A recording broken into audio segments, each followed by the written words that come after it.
Vamos lá, agora vamos lá responder aí a um comentário do PVC, do nosso PVC. A quem eu acredito uma qualidade aí nos comentários esportivos, né? Eu acho que ele tende a ser um cara mais didático na explicação da, das suas, como eu posso dizer, não só das suas teses, das suas próprias constatações sobre o jogo e tal, notadamente futebol. Já vi um pessoal falando que eventualmente estou mexendo no papel, o pessoal acha que eu estou mexendo, que eu estou fazendo baseadinho. Não uso droga, não sou usuário. Não faço baseado, não enrolo baseado, não. Às vezes eu pego um papel e estou aqui mexendo, não é baseado, não. É criatividade brasileira, né?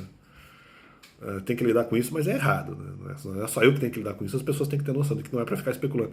Só porque o cara tá segurando o papel, nossa, mas só porque o cara tá com o olho vermelho, nossa, o cara usou alguma droga e tal. Não, o cara tá com gripe. Não, o cara tá triste, chorou, alguém morreu, né? Tem várias outras possibilidades, né? O brasileiro vai para aquilo que ou para aquilo que interessa a ele que seja verdade, para poder criticar a pessoa, ou para aquilo que ele entende que seja mais provável. Não, às vezes não necessariamente por maldade, mas aquilo que talvez é o que está mais ali na cabeça dele. O brasileiro é um povo muito especulativo, ele conclui muito rápido, né? Mas isso eu já falei no canal em outras circunstâncias. Então vamos lá. Vem o PVC e declara o seguinte: para que serve o jornalismo? Daí, claro, reclamando sobre a questão de eventuais observações que talvez possam acontecer comigo em casa, não sei se eventualmente alguma coisa minha foi hackeada e tal, mesmo talvez celular, enfim. Daí ele vem e diz o seguinte: para que serve o jornalista no lugar do crime se não for para verificar a prova? Ou, no sentido, ele vai verificar, por isso que ele está no lugar do crime para ver a prova. Então, só que é que tá, essa afirmação, ela é. Eles mesmos utilizaram esse critério contra mim, sem eu saber, inclusive. Então agora vamos usar esse critério, mas eu vou avisar que eu estou usando esse critério em relação a crente e descrente. A minha questão não é questão de prova de crime. Prova de crime é bobagem, se você estiver pensando para os crentes. A minha dúvida era exatamente essa. Não, vamos aqui provar, vamos levantar falso testemunho para provocar uma pessoa. Não, porque se Deus está com o crente, ele não erra a interpretação. A princípio. Então é só você verificar. Deixa eu ver onde é que tá. Só, espera um pouquinho. Aqui, ó. Aqui, galerinha, olha. Só você pegar isso aqui, para quem é crente, você já vai saber qual é o pecado da pessoa. Então, para mim, ficava muito estranho a partir do momento que eles ficavam fazendo testes. Vão fazer testes, ou com outras finalidades, não faz sentido, porque era só verificar ali, ou também perguntar para mim, alguns pecados eu iria confessar. Claro que aí não adianta. Por exemplo, prova do crime em relação a pecados que a pessoa não conhece também não adianta. Ela não vai confessar porque ela não sabe. Agora, outras coisas, tá aqui, amigo. Tá aqui.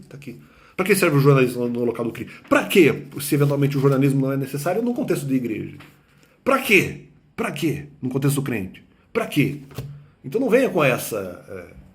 No final, eu, na minha visão, provei muito mais coisas do que esses caras aí.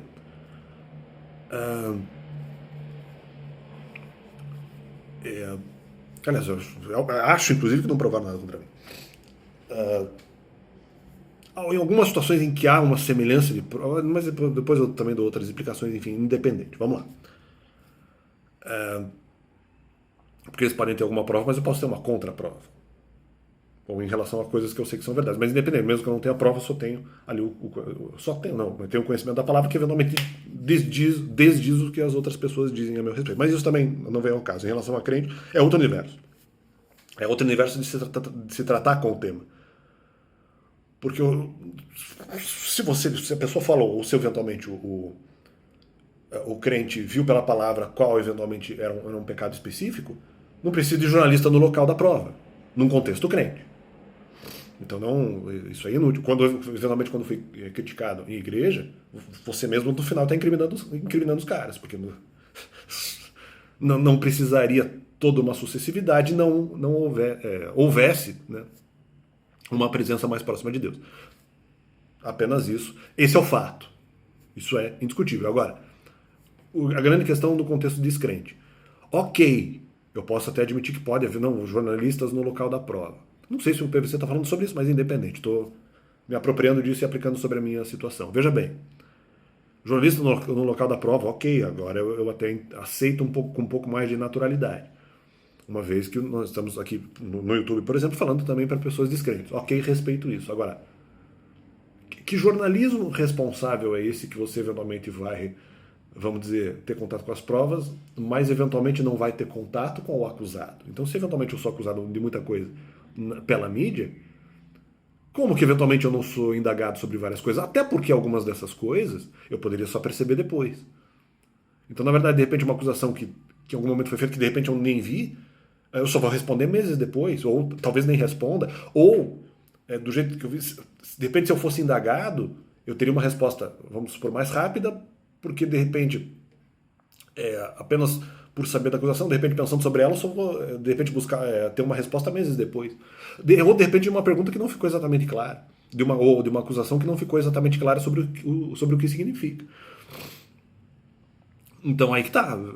Eu eventualmente só vou ter resposta. E se eventualmente fosse direcionada diretamente para mim, eu ia entender. Ah, tá falando sobre isso.